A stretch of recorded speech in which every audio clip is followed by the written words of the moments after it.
Welcome to Good Morning Hospitality, your one-stop shop for the latest news, noteworthy trends, and thought-provoking discussions across the industry. From hotels to short-term rentals to all things travel and hospitality, you'll find each episode equips you with the information that you need to start your week. Join us on Good Morning Hospitality every Wednesday, wherever you get your podcasts.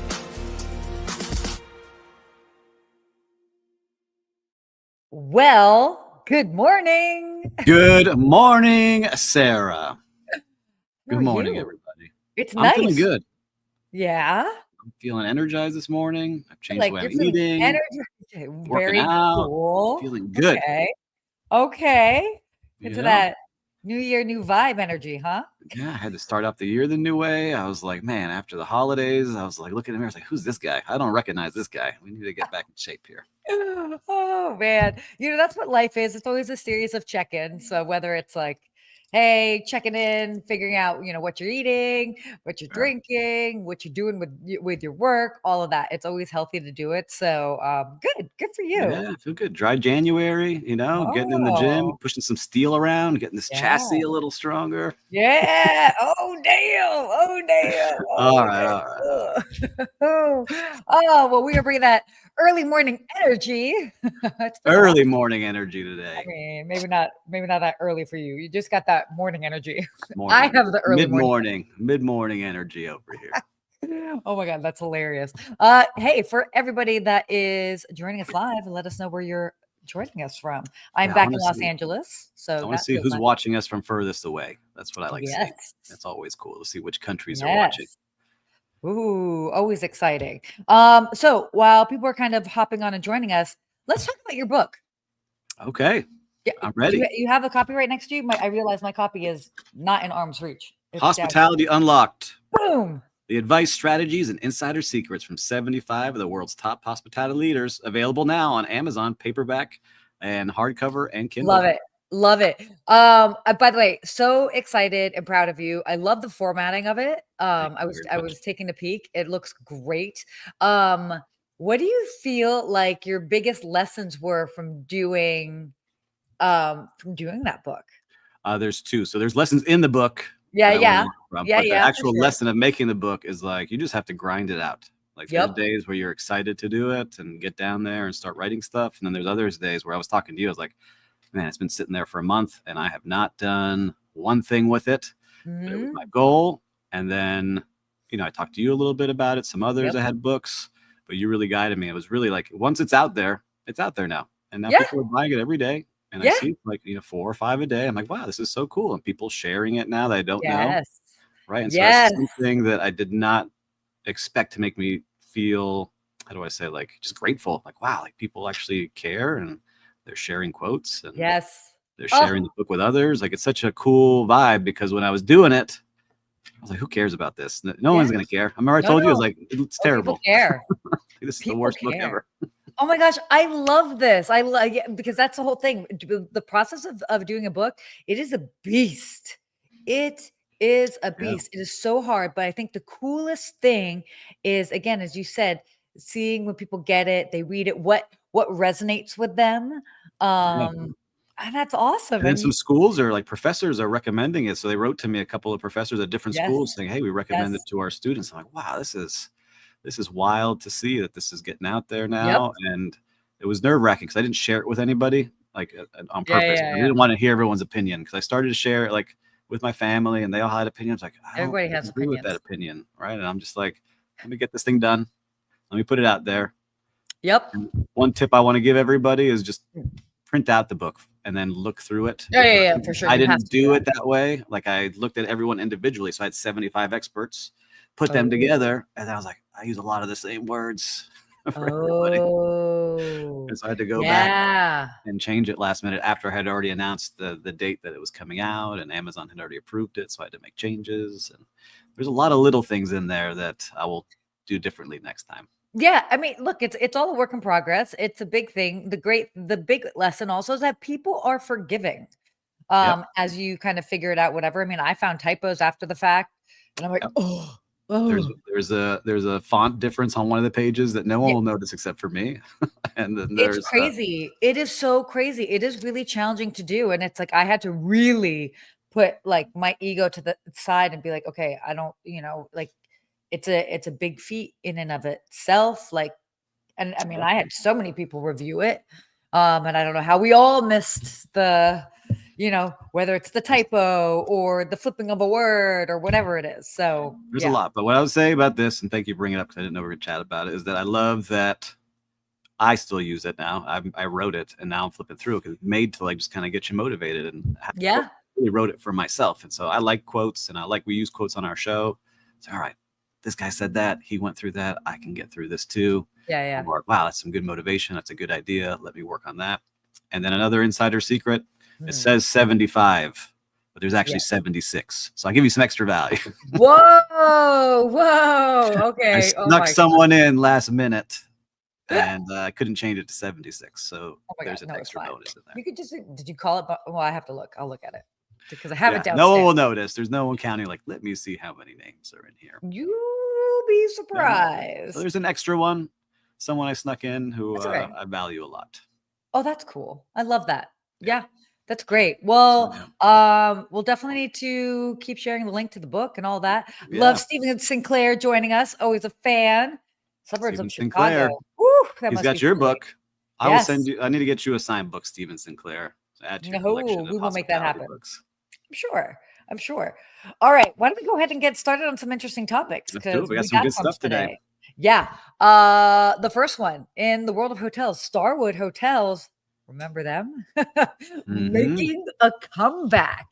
The iconic Starwood Hotels brand is set to return to the hospitality scene. And pretty much after being acquired and phased out by Marriott, Starwood is pretty much being revived, looking to kind of cater to a niche market.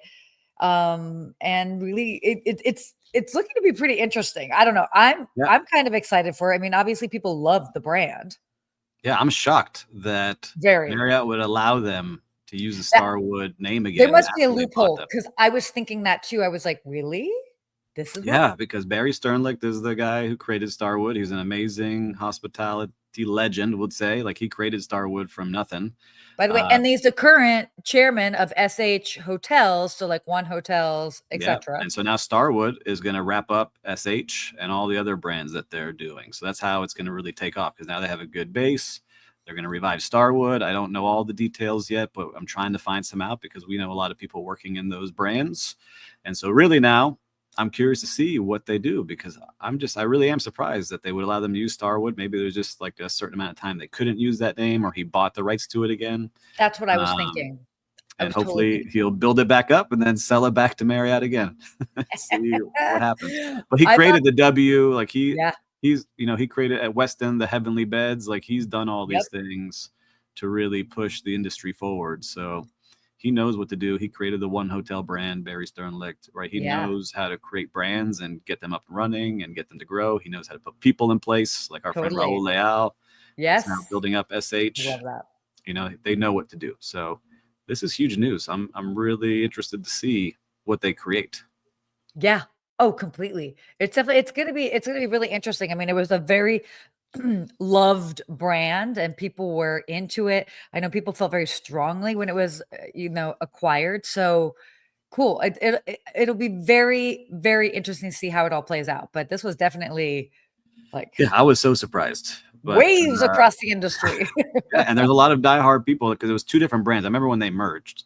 Yeah. It was like a huge thing because and then the status. I don't want to be like a Marriott, or I don't agree with Starwood. And I remember because I was in the hotel that got taken over, and I was like, oh, this is weird. Like, which side do you go with? And it was like the Starwood people and the Marriott people. Yeah, right. We do things this way.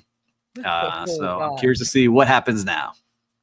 Wow, everything comes full circle. Yeah, if any of you are listening, did you work for Starwood at any point in the past? I'd be curious to see. Starwood people out there. I definitely remember when it was going down, but I wasn't working for either property. Your peninsula, right? Probably back. Yeah. Okay. Okay. Good. I'm just Good. putting it together, your I resume. know, putting it together. Exactly. That's awesome. So, yeah, let us know your thoughts. Stay tuned on that, and we'll definitely be closely Yeah, we'll be monitoring sharing this. more. It's exciting. Talk about big splash. So, okay, no show. We can't do. I feel like we can't do a show in 2025 without talking about AI. That might be happening almost every week. Uh, So ChatGPT, they have an interesting new feature, and you can now search for and book travel. They've introduced this new feature called Operator, and it's basically this AI agent capable of performing tasks online, such as booking trips, buying groceries, and more. Now, that's just a little teaser here. Steve actually played around with it. So, Steve, talk to us about this. all right, listeners and viewers, I invested $200 last night. Woo! It's Oh my 200 God. bucks a month to use this to see what it would do. And I actually have it running right now on my other screen to book us Mhm. a flight from JFK to Los Angeles tomorrow in the morning. And it's Okay. currently on booking.com.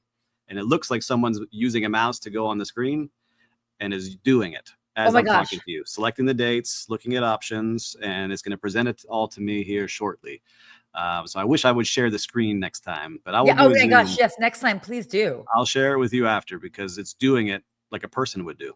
And it's kind of freaky because it just goes on your screen. So you open up your browsers, you use Operator, you give it a task of Uh-huh. anything.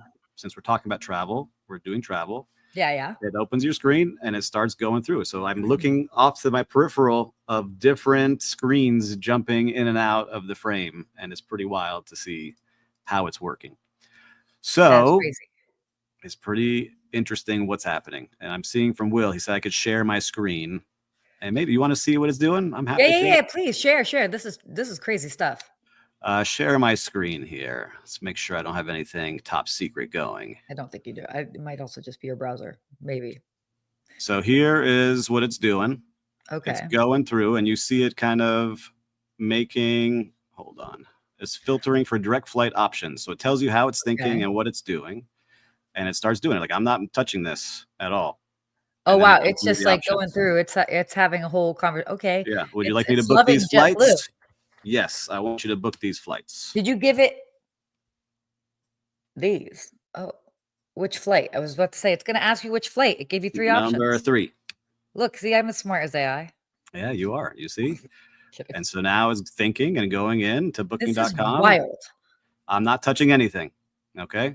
And so it's doing its thing, looking at what it's got to do. And it sends me a message. The JetBlue flight departing from JFK and arriving at 12:50 is available for 3:52. Includes a personal item and carry-on. Should I proceed with this booking? Yes.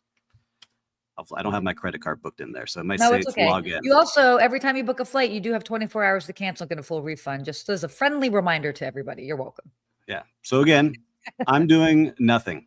It's operating on the side. That's I wild. started it 3 minutes ago, and now it has the things here for me to select. That's crazy. And there you go. Which fare would you like me to choose? Let's choose. We're going first class, 4. Yeah. Is it mint? I mean, I don't know. But so this is what is shocking to me, right? Like this, I understand now why people pay $200 because we were talking offline. Like I used to pay a virtual assistant Yeah. $35, $40, $50 an hour for projects that were pretty basic, like research. And so now you can have this assisting you at the price of $200. So now it says to complete the booking, we need to enter your traveler and contact details. Please provide the necessary information to proceed. So this is where people get a little nervous. You provide your information. Do you not? You start to log in. But it's just, that's a Fascinating. very basic, right? Like I can make it find me restaurant reservations. I can do other things on there. And so Oh, I got that some was sun done in here. what, a minute and a half? That's of us crazy. Let's see what sitting we got here. going on. Yeah, Ooh, you got look the at the sun coming sun. in. Sorry. See? And I That's see awesome. people kind of understanding now. And so there was another one, like I'm just using it for sales now too. Like I saw someone online last night say, hey, you could use this for sales. So I started testing it this morning saying, find me general managers that were just promoted into their role on LinkedIn, give me their name and LinkedIn profile so I can contact them. And then I said, would you like me to create a personalized message to each one of them? I said, yes. And it did it. And so now I have an Excel sheet of all these people who were just promoted that I may use for something down the road. But it's just, how do you think to use these things? And you have somebody working for you 24 hours. So that did it for me while I was making breakfast for my kids. And so that's where I'm thinking is like, all right, how can you start using this more and more throughout your businesses? And I'm going to be playing with it more. I blocked some time off tomorrow afternoon just to only play with this. I love that. That is insane. I'm writing down notes because I'm already having so many ideas. That's yeah. So imagine all the research you do for all your clients. Like this can just help you get you ideas at least and narrow down things quickly versus you searching for 1,000 things. Crazy. So cool. You guys, let us know. Have you played around with this? It's pricey, but I was like, it's an investment. So you can always cancel it at the end of the month. But for $200, get on the wave of the future here. Understand what you're competing against, because you're competing against people who have this. You're going to have hospitality companies using this to be ahead of the curve. And this is just the beginning. It just came out this week. And that's the whole thing is that it is the beginning. And I'm almost like a loss of words. It's going to be very interesting. Sometimes you get a little bit caught up and technology happens quick. There's some things that are good, some things that are just, all right, that's the gimmick. But I think now is for $200, it just replaced a lot of people, which I hate to say out loud. Like, I see it now. This shocked me watching it operate on its own on my screen. Let's see what happens. Right? Whew.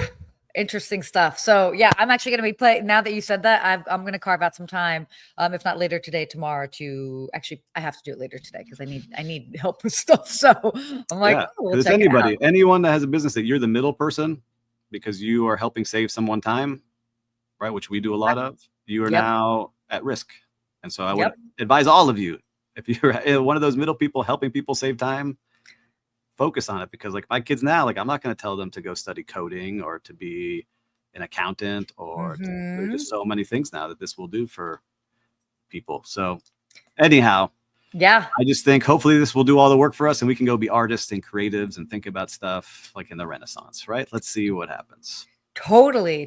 This is crazy. I love it. Oh my gosh. All right. You guys, let us know. Keep us posted when you play around on it. So there's so much more to come. I told you every week we're going to be talking about more and more AI. You got a fan over here. So yeah, for sure. No, I'm a fan too. Okay, let's go ahead and talk about travel. Some interesting things. This is kind of fun. I actually did a TV segment on this maybe like a year and a half ago. Debunking popular flight booking hacks. So this was pretty neat. This was actually an article in Travel and Leisure. And basically there are these booking hacks that people think are the best way to save money, and they don't necessarily work. For example, people would say before, like, oh, instead of buying on Tuesday, or like you buy on Tuesday for the best rate and this and that. I always say is like the best time to find a deal is when you find it, and so but some key takeaways. It's now booking a flight on certain days is considered a myth. And then they actually, people are saying, and this is a great tip, experts are now saying that you should set fare alerts and be flexible, which we always know, be flexible with travel dates to really find the best deals. So flexibility of when you're traveling is obviously huge, but you can do fare alerts, which is really kind of interesting. So I don't know. Do you do that, by the way, when you book? Yeah, so I just booked a flight to Buenos Aires. So going down there, I've been like waiting and seeing and set up the alerts. And then finally got an alert that it had dropped a little bit using Skyscanner. And then I went back to my AI tool and said, hey, I have American Express points. Where can I get the most value for these American Express points booking on these flights? And it explained to me the best way to use my points to get the most value. Stop. And I booked that way. So booked my flight with those tips. And had the Skyscanner alert me, got my points to give me the most from American Express, and booked our flight for our family. That is crazy. That is crazy. I know. It's just things happening quickly. So use these tools, people. We're talking about them. But I agree. I always would look, and I'm always trying to find the best deal because it is so expensive to fly, especially with a family now. It is an investment to go places. So so interesting. So they actually Expedia put together air hacks for 2025, and they have their air hacks report of 2025, which is kind of Pretty interesting. So maybe we should share that link. Actually, I'll share that link. I think that would be good for it. But was there any ones that stood out that you see there? Again, they also kind of talk about, I'm just like scrolling through the page. They do talk about book on a Sunday. They do say that it is a savings up to 8% compared to booking on a Friday. Fascinating. Travel on a Thursday. That kind of makes sense. I normally look at Tuesday, Wednesday, Thursdays when I go. And then sometimes I also look at returns on Saturdays. But you can save up to 15% just by shifting the days by just a little bit. They say, this I find interesting. They say, so what month do you think is the most expensive month to travel? December? No, March. Spring break. Yeah. And then the cheapest month, which is kind of interesting. September? August. Yeah, it's kind of that, which I actually have seen in August. So, yeah, pretty interesting stuff. Yeah, everyone kind of starts going back to school in August. Yeah. Out of school, in school. Totally. Yeah. So it's an interesting mix of people that are traveling up. Yeah, my whole life now, people don't realize, like my brothers that don't have kids, is like you make trips when the kids are out of school, and you don't go when they're in school. It's just And then generally, when kids are out of school, flights are more expensive. Yeah, because everybody else is doing that. Parks, all hotels, beaches. Totally. That's why travel is so great for those who are retired. Because they can have more of that flexibility and they can go in those times where it may not be as busy and all of that, because they don't have traditional jobs and other schedules that are kind of confining them. There you go. Check it out. Oh, look at the technology we got here. The behind the scenes producer. Amazing. Highly interactive show today. All right. We got some other topics. I want to be mindful of the time. So Spirit Airlines. Oh, love this of them. Spirit Airlines is trying to raise the bar and not service standards, but with new passenger dress codes. By the way, I do not think that this is something that they should be worried about, but here we go. So they have updated their new passenger policies, prohibiting certain items of clothing and requiring passengers with specific types of body art to cover up. So basically, they're now banning see-through clothing, which is ridiculous, and attire that adequately covers body parts. Also, passengers displaying body art deemed lewd, obscene, offensive may be denied boarding. And these are now part of the contract agreed upon during ticket purchase, which, okay, that aside, I don't read I book flights all the time. I've never read the fine print as far as how I have to behave or show up. But are you showing up with see-through shirts for everybody? I mean, wouldn't everybody like to know? No. Yeah. Right. So I don't think you're the person to read it, but look, being in Miami and Miami Beach, I see crazy things every Friday and Saturday. Yeah. On the beach of things that you don't want your kids to see, right? Yeah. I grew up in that, and you just don't realize that that's part of what's going on. And there are some ratchet people out there. Like, get yourself together. Like, we don't want to see all of that stuff going on.